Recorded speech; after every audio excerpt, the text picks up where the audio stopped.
നമസ്കാരം. റാഫ്റ്റോ ക്രിക്കറ്റിലേക്ക് അവർക്കും സ്വാഗതം. സിംബാബ്വെ പര്യടനത്തിലെ 4ാമത്തെ T20I മത്സരം ഇന്നാണ്. 2-1 ഇന്ത്യ ലീഡിൽ നിൽക്കുകയാണ്. ഇന്നത്തെ മത്സരം ജയിക്കുകയാണെങ്കിൽ പരമ്പര ഇന്ത്യക്ക് സ്വന്തമാക്കാൻ പറ്റും. വൈകിട്ട് 4:30 ഹരാരയിൽ ഈ ഒരു മത്സരം നടക്കുന്നത്. മത്സരത്തിന് മുന്നോടിയായിട്ട് നമ്മൾ ചില കാര്യങ്ങളൊക്കെ പരിശോധിക്കുകയാണ്. ഇപ്പോൾ കഴിഞ്ഞ മത്സരം ഇന്ത്യയുടെ 11 എങ്ങനെയുണ്ടായിരുന്നു ആ മത്സരത്തിൽ?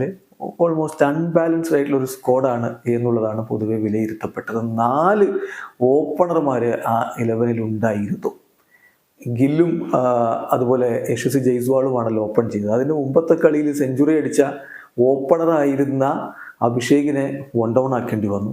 പിന്നെ ഓപ്പണർ തന്നെയാണ് ഋതു. പിന്നെ അദ്ദേഹം വൺ ഡൗൺ ആയിട്ട് കളിക്കാറുണ്ട്, ശരിയാണ്. അദ്ദേഹത്തെ പിടിച്ച് നമ്പർ 4 കളിപ്പിക്കേണ്ടി വന്നു. അപ്പോൾ അങ്ങനെയാണ് ഇന്ത്യയുടെ ടോപ്പ് ഓർഡർ ഓൾമോസ്റ്റ് അൺബാലൻസ്ഡ് ആയിട്ടുള്ള രൂപത്തിൽ. നമ്പർ 8 വരുന്നത് വാഷിംഗ്ടൺ സുന്ദർ.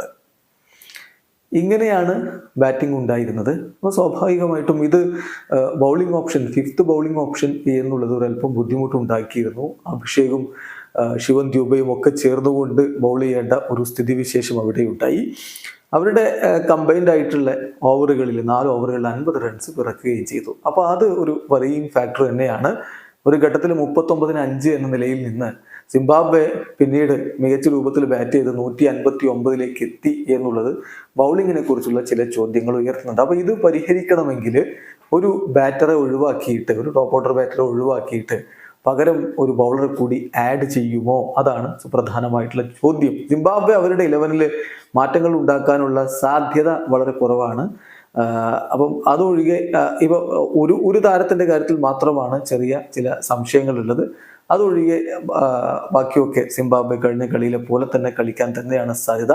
ഇന്നസെന്റ് കായ 3rd T20I മിസ് ചെയ്തിരുന്നു. അപ്പോൾ അദ്ദേഹം തിരിച്ചു വരാനുള്ള സാധ്യതയുണ്ട് എന്ന് മാത്രം. അപ്പോൾ രണ്ട് ടീമിൻ്റെയും ലൈനപ്പ് നമ്മൾ നോക്കുകയാണെങ്കിൽ സിംബാബ്വെയുടെ കാര്യത്തിൽ വെസ്ലി മധവേരെ, പിന്നെ മറുമാനി ഓർ ഇന്നസെന്റ് കായ, അവിടെ ഒരു സംശയമുണ്ട്. അപ്പോൾ ഇന്നസെന്റ് കായ തിരികെ വരികയാണെങ്കിൽ മറുമാനിയെ അവർ ഒഴിവാക്കും. Then Brian Bennett, Sikandar Raza, Dion Myers, Jonathan Campbell, Clive Madande, Wellington Masakadza, Richard Ngarava, Blessing Muzarabani, Tendai Chatara. ഇതാണ് അവരുടെ ഒരു 11 നമ്മൾ പ്രതീക്ഷിക്കുന്നത്. ഇന്ത്യയുടെ ഭാഗത്ത് നമ്മൾ പറഞ്ഞല്ലോ, ഒരു പക്ഷേ ബൗളിങ്ങിൽ ആവേശം മാറ്റി മുകേഷ് കുമാറിനെ കൊണ്ടുവരാനുള്ള ഒരു സാധ്യതയുമുണ്ട്. ഇനി അതല്ല, നമ്മൾ നേരത്തെ പറഞ്ഞ പോലെ ഒരു ബാറ്ററെ കളഞ്ഞ് ബൗളറെ കൂടുതലായിട്ട് കളിപ്പിക്കാനാണ് ഉദ്ദേശിക്കുന്നതെങ്കിൽ ആവേശം മുകേഷും ഒരുമിച്ച് കളിച്ചാലും അത്ഭുതപ്പെടേണ്ടതില്ല.